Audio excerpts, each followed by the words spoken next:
Es gribētu sākt ar tādiem personiskiem jautājumiem, un pirmais ir tāds, ka ņemot vērā to, ka filma žanrs ir definēts kā trilers, kā mitoloģisks trilers. Daži pat to sauc par mitoloģisku šausmu filmu.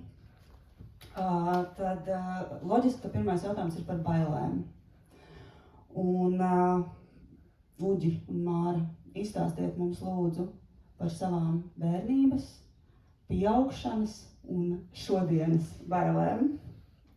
Un vai tās kaut kādā veidā mēs varējām redzēt arī uz ekrāna? Tev bērnība bija pirmā.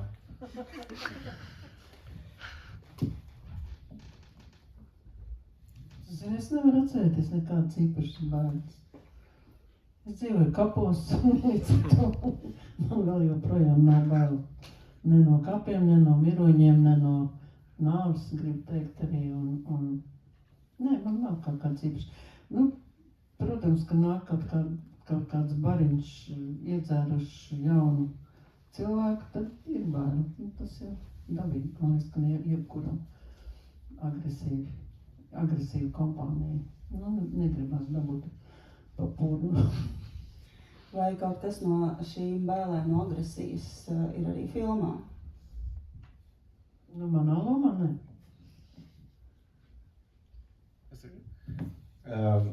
Šis īstenībā nav bijis jautājums, bet man sieva lūdza, ja viņa uzdos šo jautājumu kādreiz kāds, lai saka, ka tā filma ir par manām bailēm no visa sievišķā, un būšu ar tā adekvātu atbildi. Es bišķiņu varu piekrist, bet nu, tas sievišķais atklājas ārkārtīgi daudzās parādībās, un paldies Dievam, varbūt nav ļoti konkretizējums, bet ir viens mani ļoti nobiedējis atgadījums, kas ir viena no 2 filmu sēklām. Jūs ceļnieki zināt, ka brauc pāri ieriķos tur tā upīti. Un pavasaros, kad kūst sniegi, viņi pārvēršās par tādu neprātīgu krāci vairāk kilometru garumā. Un kaut kad, es zinu pat precīzi, ka tas bija pirms 16 gadiem, man bija tikko piedzimis vecākais dēls. Un tas ir tāds periods, kurā, es nezinu, laikam dabā tā ir iekārtas, bet veči sāk izdomāt iemeslus notīties no mājām. Un es ļāvos uzaicinājumam, kuru padeva operators Valds Celmiņš, braukt pa šo te kūstošo strautu ar kajaku. Un man tajā brīdī vēl nebija bail no kajakiem un upēm, es piekritu. Viņi man izsniedza kajaku, kurš bija sakomplektēts no 2. Un tā problēma bija, ka tā, es nezinu, kā tas sauc, tāda gumijas detaļa, kas savieno ķermeni ar to kajaku, bija ļoti cieša. Grūti viņi bija novilkt. Un, protams, mēs iesēžamies tajā upē, un tur uzreiz ir ūdens, par kuras nezinājām, tas ir, tik forši. Un tad ir pirmais līkums pa labi, un es apgāžos, man paspiež zem kokiem.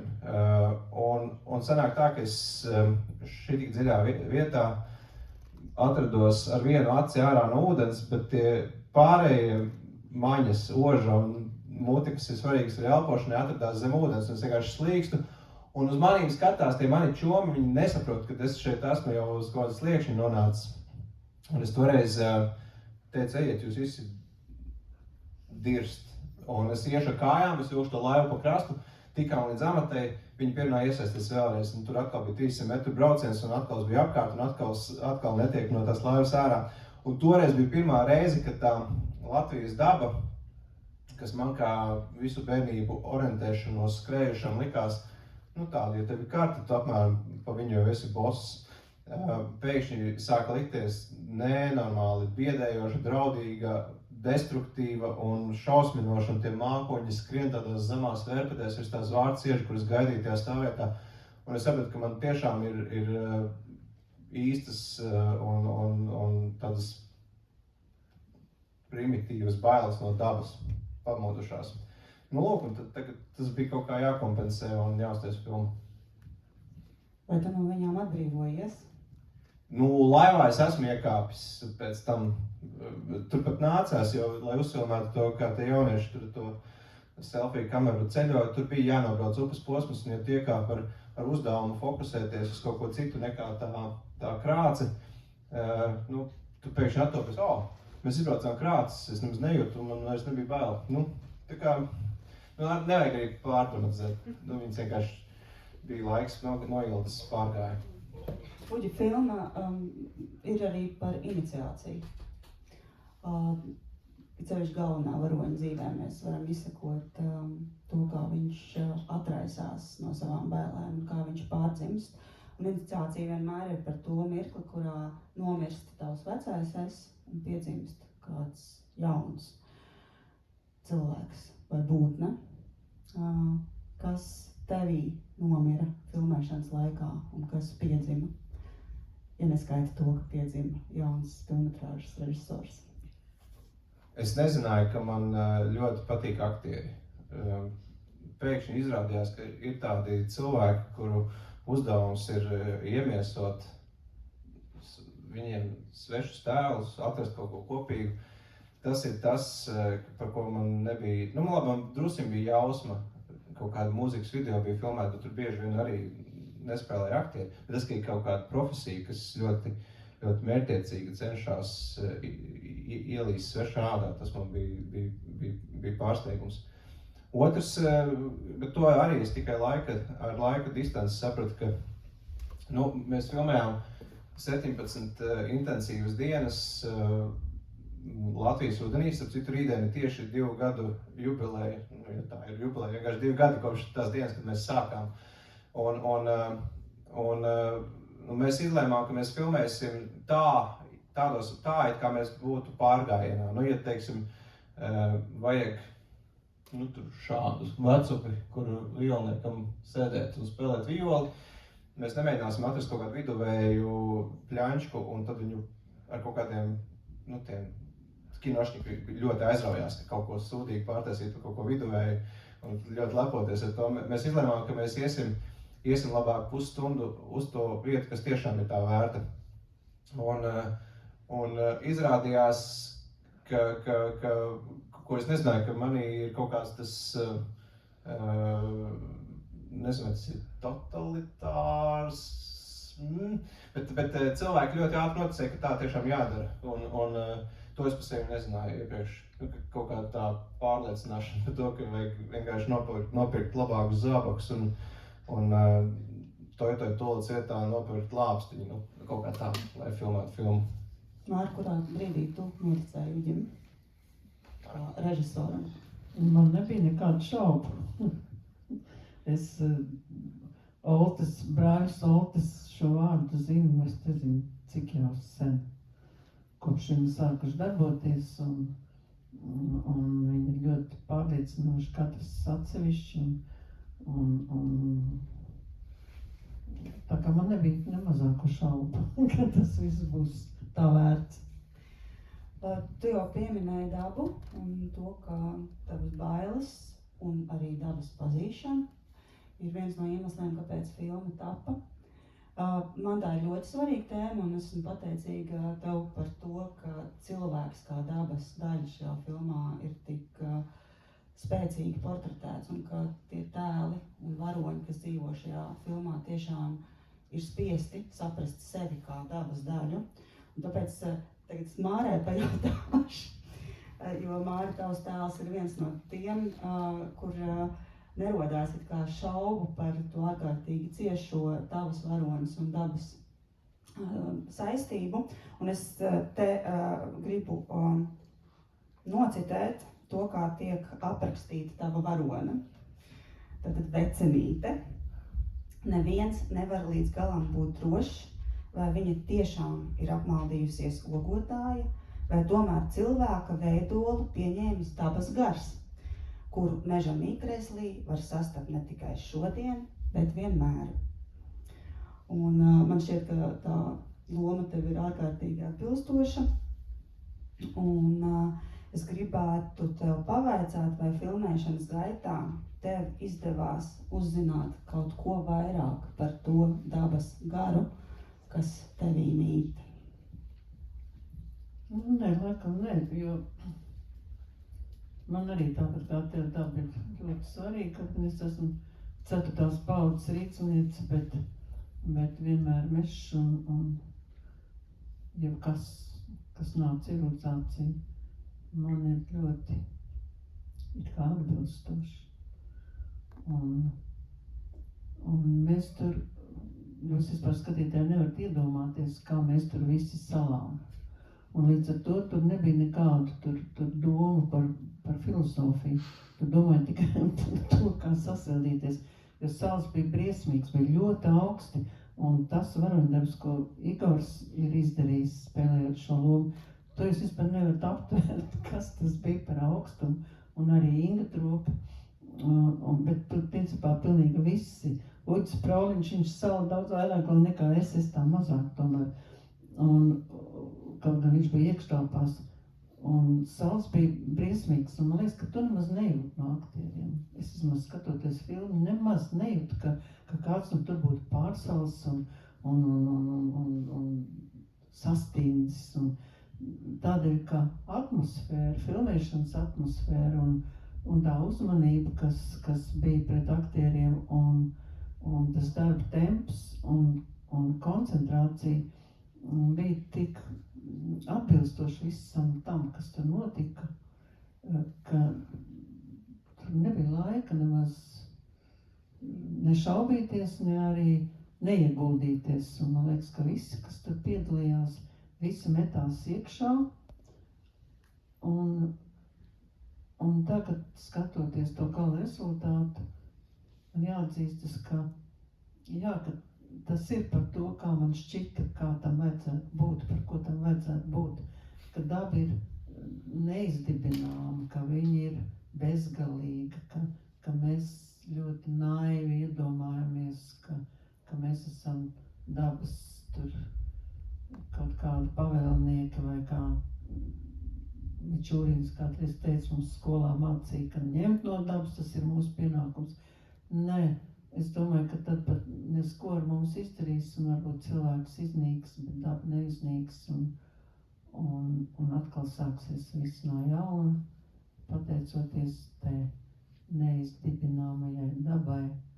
Un tādēļ tā iniciācija, par kur tu teici, kur Igor Varonis piedzīvoja, būtu labi, ja mēs katrs pārnakšņot nakti mežā, vasarā, ja kaut vai laukā, ja mežā bail un aizmigt zem zvaigznēm, un tas ir iespējams ir visiem mums Latvijā. Un tiktos ar ūdeni un uguni, un tas, man liekas, ka šajā filmā ir tā dabas neizdibinātība. Un par to es esmu ļoti priecīga. Man liekas, ka tas ir ļoti labi. Ka latviešiem to vajag. Savā ziņā tu atbildēji uz manu nākamo jautājumu, kurš tā arī skanēja. Kāpēc Upurgas stāsts ir svarīgi šodienas Latvijā? Kaut kā saslēdzāmies. Tāda papildinājuma stāsts par Māru, kuru izstāstīja Igors. Igors ir Māras skolnieks. Un viņš bija īstenībā tas, kurš pasvieda ideju, ka Mārai jāspēlē vecnīku mežā. Un tas viņa, tā viņa, kā to sauc, pitchings, tā viņa prezentācija bija sekojoša, ka acīm redzot, es nezinu, vai es faktuāli precīzi, bet es mēģināšu stāstīt. Māra savus studentus mēdz vest dabā, un vienā šādā izbraucienā kaut kur uz vietu, kur aug koki, Mārai esot bijusi amizanta pārteikšanās, frediskā pārteikšanās, ka viņa saka, šeit pirms 220 gadiem es pieredzēju, mums bija skaidrs, ka Māra īstenībā ir varbūt pat 2000 gadus sena, un šeit bijusi vienmēr, un tagad tikai šādā veidolā mums te atklājās. Un tad bija skaidrs, ka viņa pilnīgi noteikti ir tas tēls, un arī tas rīts, kad mēs filmējām to, kur viņi abi iet, tas bija jaudīgākais sarmas rīts, kādu es atceros. Tāds sudrabs pa visuriem, un mēs tur ejam, un katrs solis atstāja tādu tumšu pēdu. Mēs tur nonākam un iemēģinam tās trajektorijas, un saku, tad pie šitā koka, Mārta, tu apsēties, kamēr tam Igoram tu tā rācija sāk čerkstēt. Es saku, šits vilkaču koks ir, viņi tādi, kas pie saknes ir viens, un tad sadalās uz divām pusēm, un rekā padziļinātas zināšanas dabas mitoloģijā, ko tu mums citu vairs vajag. Varbūt šis ir brīdis pirmajam jautājumam no jūsu puses. ierakstīt Upurga un izlasīt visu, kas par filmu ir uzrakstīts. Bet tur ir šāds citāts, kurš gan pieskarās gan tā iniciācijas, gan dabas tēmai. Par to mazliet parunāsim.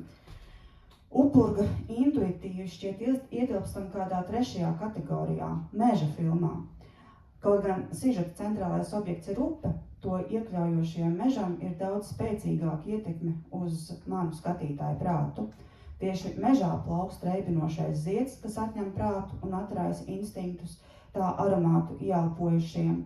Ar mežu intīmā sakarā nonāk galvenās varonas sievietes, kam spēku dod ekoseksuālais rituāls.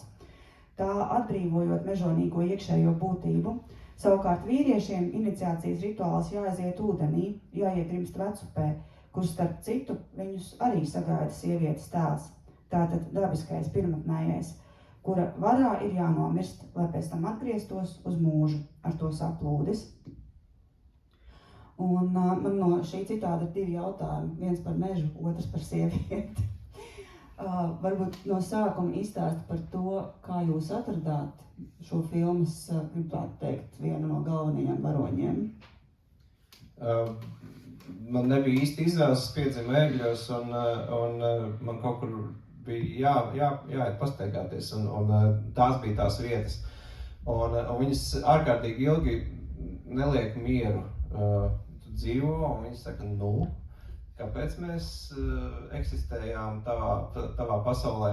Un šī filma patiesībā bija spiestā kārtā vienkārši jāuztais, un tur nebija citu variantu.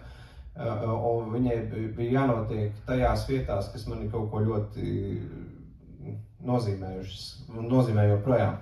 Tad tas ir Ogres labais krasts, Ogres upes ielē pie Brāžu krācēm. Un tiešām, kad filma bija uzfilmēta, man pēkšņi sāk domas klejot pa kreiso krastu, kuras pazīstu neskaitāmas reizes mazāk, kur man vienmēr ir bijis kaut kāda vilkme, un tagad viņi ir izteikti. Tad es ar vienu teritoriju ticis galā, kaut kas ir izdarīts, kaut kamā tas viss ir pārtulkots, un var teikt to savu izpētes, to vektoru patālināt no tās dzimtās vietas. Tas ir par mežu, un arī, es laikam esmu no tiem cilvēkiem, kas ļoti labi saprot par mums nedaudz senākus cilvēkus, kas par vietām izdomāja stāstus. Man vienmēr patika teiksmes un nostāsti, kad tas upes līkums, kurā putas mazliet ilgāk aizkavējās, ir ar iemeslu, ka tur tās putas aizkavējās, un tas nav kaut kādas traumas tecēm, bet tam ir kaut kāda metafiziskā plaknīta vēl iekļauta. Un es līdzīgi dabu uztveru, un it sevišķi tādās trauksmēnās situācijās. Tu vari ieiet mežā ar brašumu, bet tad tevi kaut kas nedaudz satricina, un tu pēkšņi esi tas pats senais cilvēks, kurš sēž pie uguns, kur apkārt ir tumsa, un tu klausies stāstus un tu iztēlojies, kas tajos stāstos tiek teikts. Un pēc tam, kad uzaust gaismu, tu ieiet tajā mežā, tu to visu piedzīvo kā tādu uzslaņojumu. Tā man iet to dabu, un tāpēc gribējās, lai arī jums tā ir ar to pusotru stundu šajā te pasaulē. Māra, varbūt tu vari pakomentēt no sievietes pozīcijām. Kā tev liekas, kas ir tas stāsts par sievieti, ko Uģis kopā ar jums ir izstāstījis?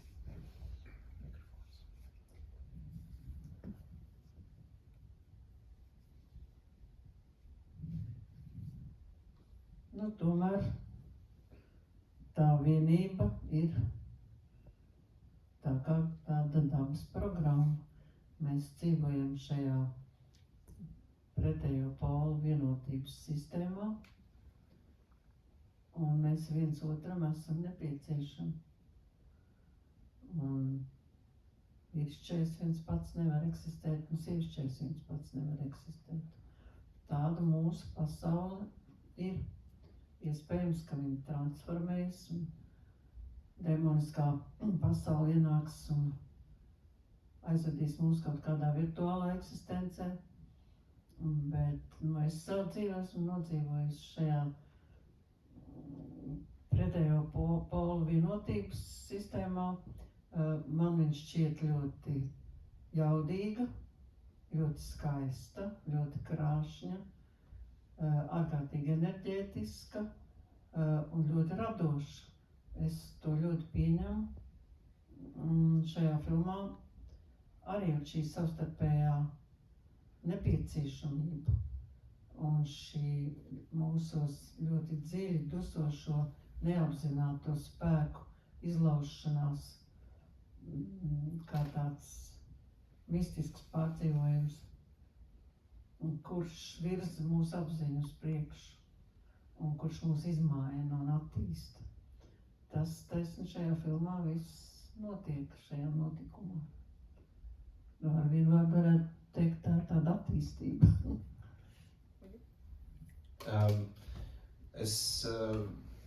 Sākotnēji tas darbs pie filmas ir rakstām galds, un tad tu mājās apspried savas idejas. Un man ir tā privilēģija, ka man blakām ir cilvēks, kurš ir ļoti atvērts, lai dalītos ar kaut kādu savu pasaules sajūtu. Man sieva Lāsa Multi, kas arī šajā filmā ir viena no vizionāriem. Un pilnīgi noteikti bez viņas man būtu slēgtas tās durtiņas. Īstenībā tās durtiņas dažreiz atverās kaut kādās situācijās, kad nobirst kaut kādi kultūras slāņi dažādos brīžos. Un tad tas, ko tur var ieraudzīt, ir ļoti intriģējoši, un pēc tam, kad tu atnāc atpakaļ, uzvelc atkal to kultūras metlīti virsū, tad tu par to vari domāt, tu vari ar to sev blakus esošo cilvēku apspriesties, kas tas bija, kāpēc tas bija. Un šī iespēja man kā vīrietim būt blakām sievietei, kas dalās ar savu to, varbūt pat sievišķības tumšo pusi vai kaut tādu noslēpumaino pusi, bija milzīga privilēģija. Un patiesībā es ļoti uztraucos par to, kāda tagad būs, ka man nāks uz provēm aktrises. Un mums ir ļoti daudz sievietes kinokritiķis, ka viņas visas skatīsies, ko viņas tagad man teiks par to visu. Un nāca aktrises un pēkšņi izrādās, ka viņām ārkārtīgi rezonē tas, kas tur uzrakstīts. Piemēram, Inga Tropa, viņa nospēlēja Ainu, kas bija tur 2 minūtes, bet viņa 25 minūtes stāstīja savu interpretāciju tiem notikumiem. Un īstenībā jau tajā brīdī, kad viņa stāsta savu interpretāciju pa scenāriju, tas scenārijs kļūst bagātāks nekā viņš jebkad bijis uz tā papīra. Jo aktieris atnāk ar savu pasauli, kuru viņš, uztriepj pa virsu tam plakanajam melnrakstam, kas ir tajā tekstā. Un tad, kad tas notika, tad jau es drusku nomierinājos un sapratu, ka mēs spēsim, vīrišķais un sievišķais šajā filmā varbūt spēs tā smuki padejot. Varbūt tagad ir kāds jautājums. Ja jāgara ceļās, tad tā apziņa ir tāda joprojām čaukstoša un puscaurspīdīga. Un man brālis bija kaut kādā kasetē ierakstījis tādu pusstundu garu, tādu ļoti strauju ciklisku skaņdarbu. Tas bija šveiciešu violnieks Pols Gigers, un gabals saucās Karma Shadow, viņu var YouTube atrast. Un viņš bija, es domāju, ja ir kaut kas sātaniskāks par šo uz pasaules, tad man ļoti interesē. Bet viņš bija tāds, ka viņš tā kā grimst, un tad tur tomēr tā gaisma vēl klāts, laikam viņš grimst. Un es Reinim Sējānam, kas ir filmas komponists, to gabalu parādīju, es teicu, ka tu, protams, nedrīkst tagad neko nokopēt, bet tu saproti, par ko šis viss ir, un lūdzu uztaisi kaut ko, vismaz nedaudz līdzīgu. Un es nezinu, viņš bija kaut ko tur sasamplējis, kaut kādas violas, un viņš bija ar saviem siņķikiem uztaisījis, tā ka jā, re, kur ir. Un tad to visu iespēlēja violniece, kuru tur tā, viņa teica, šis nav pareizi uzrakstīts, tur nevar aizsniegt, bet viņa visu nospēlēja tik un tā. Un tad šis vīrs to visu mācījās ārkārtīgi, un es nezinu, arī mitoloģijā ir Zviedriem, Norvēģiem un Dāņiem ir tāds nekens. Nekens ir violnieks, kurš vilina dvēseles ar violas skaņām. Tā kad es to mītu uzzināju, es sapratu, ka visticamāk tajā agrīnajos paralēšanas rītos ar mani bija noticis tas pats, ka kaut kur to dvēseli vilka tieši viola, nevis trompeti. Nu, tāpēc. Otrs jautājums bija tur? Man bija banālais par to valodu, par lībiešu valodu, no kurienes tā ideja, un tur ir kaut kāds mitoloģiskais aspekts vai kaut kāds zinkārība, kāpēc? Nu, vidusskolā un arī pēc tam augstskolā kaut kad piemin to, ka Latvijā, starp citu, ir vēl viena tautība. Viņu gan ir dikti maz, bet nekad tālāk par to, ir ļoti jāinteresēs, lai tiktu. Un es biju intuitīvi uzrakstījis noslēgtu ciemu, es fantazēju kaut kur tur Salats, varbūt bišķiņu vēl pa labi no Masalas, ka kaut kur tur tas varētu būt Vidzemē, ka Lašupe un tā. Un tad, kad tika noslēgta vienošanās ar manu iepriekšējo darbu kolēģi Mortenu Traviku, kurš ir Norvēģis, ka viņš spēlēs inspektoru Saliņa lomu. Viņš sāka veikt tādu izpēti, lai savam tēlam atrastu kaut kādus ankuriņus lokālajā kultūrā. Un viņš bija tas, kurš pēkšņi prasīja, kas tie lībieši tādi ir. Un tad man bija spēriens pa pakaļ, kā, reku tiešām Vidzemes lībieši, tas taču ir Mārs, cik tur ir Vidzemes lībieši, cik tev tie procenti? Procentus es nemācēšu izrēķināt. Man vecvectēvs ir lībietis tīrs. Tātad, cik sanāk? Vecmāma ir. Bet par vecmāmas māti es nezinu. Nu, vairāk par 20. Jā. Nu, lūk, un bija saprata, ka tiešām tad taču ir lībieši, limbaži, aloja, tīnūži, suntaži, visi tie uži un aži ir lībiešu vietvārdi. Un tad es sūtīju to scenāriju Valtamēru Šetam, kas ir lībiešu pētnieks un pats lībietis, un tas jautājums bija vienkārši izlas un pasaka, vai tie esat, vai tie ir jūsējie. Viņš teica, ka jā, tie ir mūsējie, pilnīgi noteikti. Un tad mēs sākām šķetināt veidus, kā šur tur tajā stāstā ielikt tādas precīzākas atsauces ar valodu, caur attēliem. Tas violnieks ar cirvi aiz jostas, kas kafejnīcā ir uzgleznots uz sienas. Tas ir reāla persona, lībiešu skolotājs, kurš dzīvoja pirms 150 gadiem, un kurš kaut kādā brīdī laikam bija izdomājis, ka jāpaceļo bišķiņ tālāk. Viņš bija nopircis zemi pie Novgorodas un tad tur apmeties. Un tulkojas grāmatas no citām valodām uz lībiešu. Te bija jautājums. Man nebija pat jautājums, bet atsaucoties par vijoli, un jūs minējāt, ka jūs esat makšķernieks bijis bērnībā. Tas droši vien tā vijola bija zemteksts, tā kā no zemapziņas jums arī nācis, jo jūs gan jau esat pamanījis, kad makšķere aukla spēlē ļoti skaisti mūziku, līdzīgi vijolai, it īpaši, kad uz upes makšķerē. Tas ceru, ka apstiprinās. Nu jā, un vēl par to makšķerauklas mūziku, tas pats operātors Valds Celiņš, viņš bija kur knapi pār 20 gadiem, aizbraucis uz mēnesi uz Sibīriju, un viņš bija nofilmējis tādu kadru, ka tāds saulriets, tāds kalns, tāds ezers, un iemestas spinīgi, un viņos bija tā bija otrā sātiniskākā skaņa, kādas es dzirdējis, ka bija tāda disonanci, kas brīžam noharmonizēs, un tad atkal ietādās disonancēs. Tā kā, strauji vibrējoši priekšmeti ir vienmēr mūs suģistējuši. Man par filmas atmosfēru vēl jautājums. Tā ir viena no tiešām tādām spēcīgākajām sajūtām. Skatoties filmu, tāda fantastiska mežonības, savvaļības, savpatības enerģija, kura iebliež un tu jūti to vēsumu un tos kraukšķošos sasolušās lapas un dubļus un augstumu. Kā jūs viņu sakonstruējāt? Jo ir forši to redzēt dabā, ir forši saprast, ka tu to gribi panākt, bet ko izdara filmēšanas grupa, lai tas nonāktu līdz skatītājiem?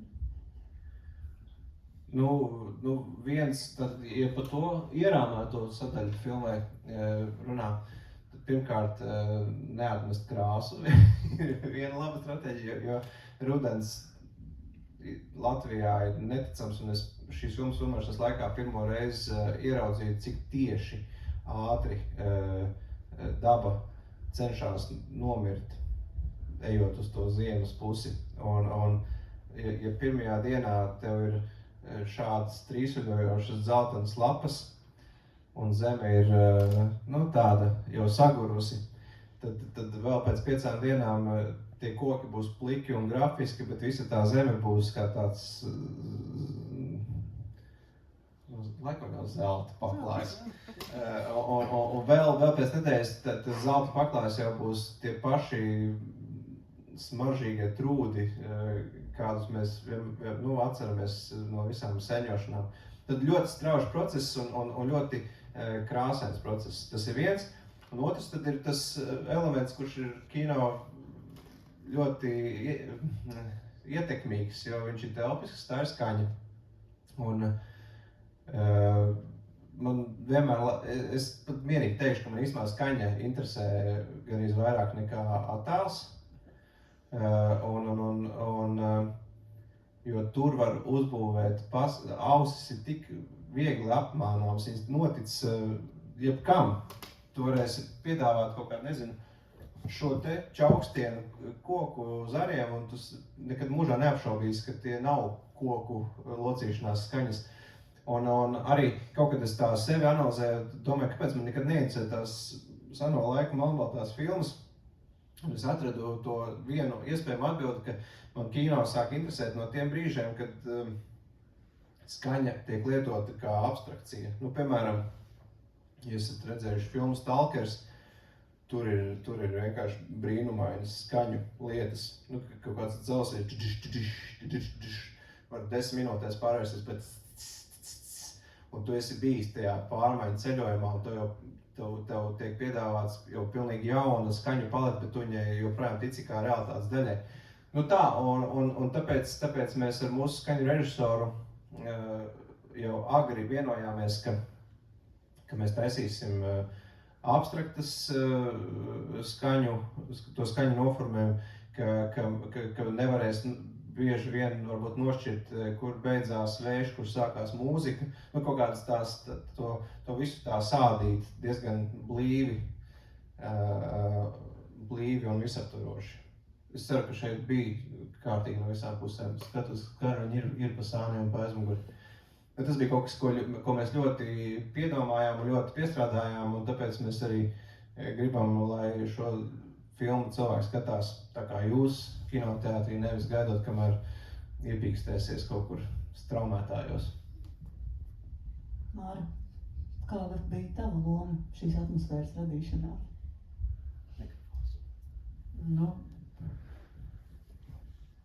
Mēs abi ar Prauliņu, kurš arī starp citu ir lībietis daļai,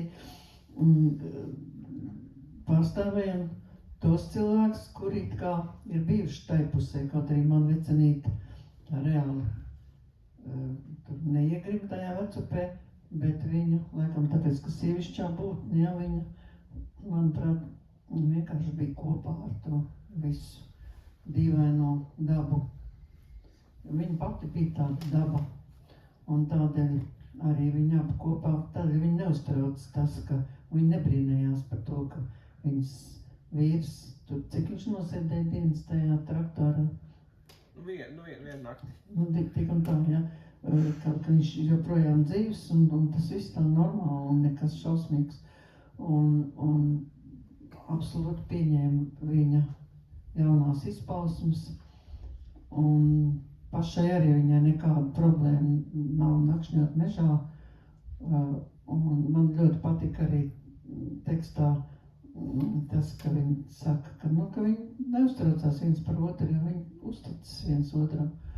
Un tie cilvēki, kuriem daba nav pretnis, kuri ir kopā ar dabu. Man liekas, ka ja mēs to varētu tad mēs būtu pilnīgi neuzvarami. Jo mēs arvien atdalāmies no dabas. Un es domāju, ka tas ir ļoti slikti.